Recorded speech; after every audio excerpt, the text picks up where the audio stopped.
Hello viewers, আসসালামু আলাইকুম। আজকে আমি আপনাদের করলা ভাজি করে দেখাবো।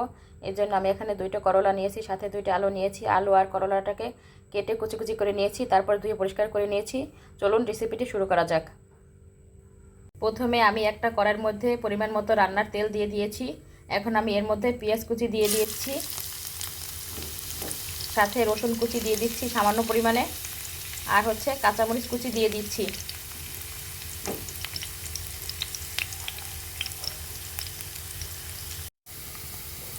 পেঁয়াজটা যখন হালকা ভাজা ভাজা হয়ে যাবে তখন আমি এর মধ্যে করলাগুলি দিয়ে দিচ্ছি।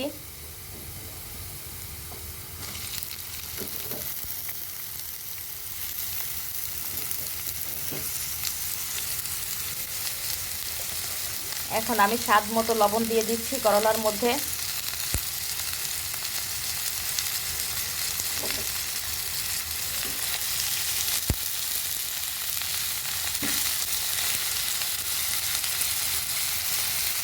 এখন আমি সামান্য পরিমাণ হলুদ গুঁড়া দিয়ে দিচ্ছি।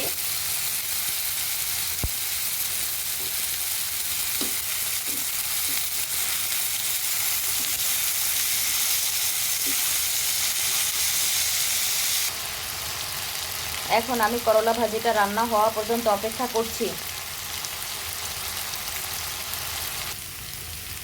এই যে আমার করলা ভাজি রান্নাটা কমপ্লিট হয়ে গিয়েছে।